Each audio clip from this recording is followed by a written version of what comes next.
Children's books read aloud. Don't forget to subscribe. Little Miss Splendid by Roger Hargreaves.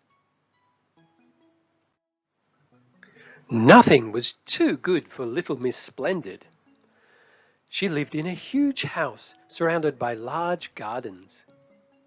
She slept in an enormous bed with silk sheets and silk pillowcases. She bathed in a gold bath, and she dined off silver plates. Oh, she was splendid! At least she thought so. Little Miss Splendid thought a lot of herself. In fact, she thought about little else. One day, while taking a stroll around her gardens, little Miss Splendid came upon a small door in one of the walls. She'd never noticed it before. I wonder what's through here, she thought, and, opening the door, she stepped through. She found herself on a road. Along came Mr. Small, out for a short walk. "Good morning," he remarked politely, raising his hat. Little Miss Splendid stuck her nose even higher in the air and walked past him as if he wasn't there. What a common little man, she thought to herself. She came to a bus stop. Mr. Happy and Mr. Daydream were waiting for a bus into town. "Hello," grinned Mr. Happy. "Who are you?"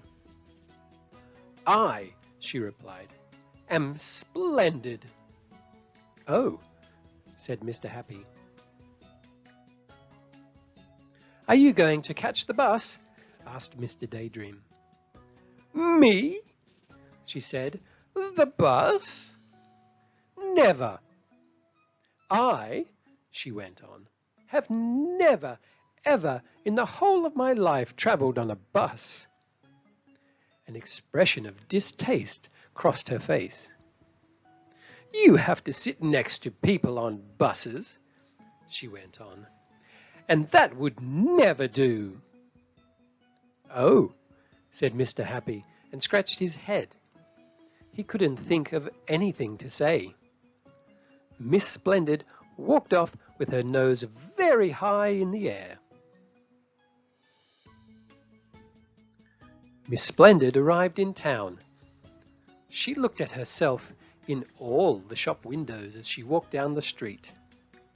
"I must say," she thought to herself, "I do look absolutely splendid." And then something caught her eye. There, in the middle of the window of the hat shop, was a hat. Not just a hat and a half. The most magnificent, sumptuous, desirable, gorgeous, spectacular, amazing, splendid hat you've ever seen. Miss Splendid marched into the shop. She snapped her fingers, and a saleslady hurried to her side. "Good morning, madame," the saleslady said. Miss Splendid ignored her. "Can I help you?" "I," announced Miss Splendid, "wish to try on the hat in the window." Miss Splendid looked at herself in the mirror. "Magnificent," she breathed. "I look absolutely magnificent. I'll take it," she announced. "But don't you want to know how much it costs?" asked the saleslady. "Costs?" queried Miss Splendid loftily.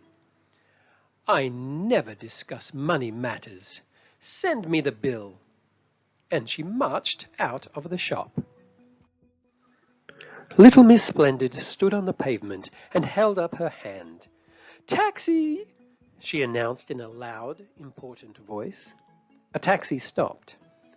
"Take me home," she ordered, and went to get in. But of course she couldn't. Her hat was much too large to fit through the taxi door.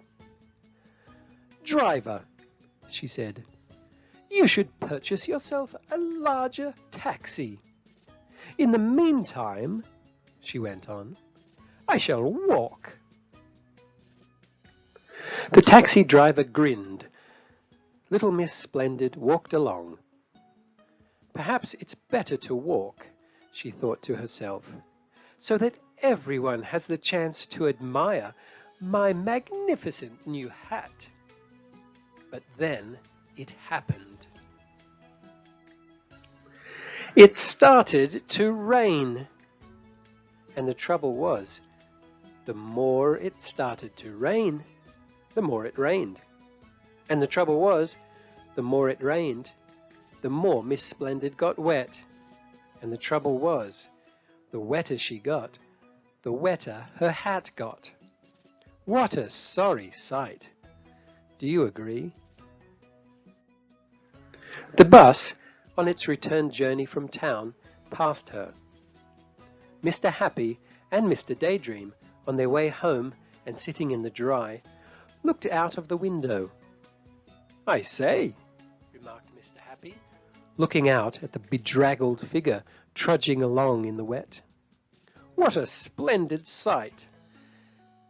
Mr. Daydream giggled. "Splendid," he agreed. Miss Splendid, looking anything but splendid, arrived home.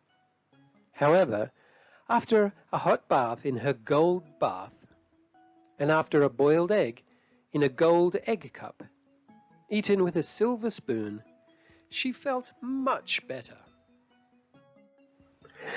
In fact, later on she spent an extremely pleasant evening looking at, well, what do you think she spent all evening looking at? No, not television. Herself in the mirror.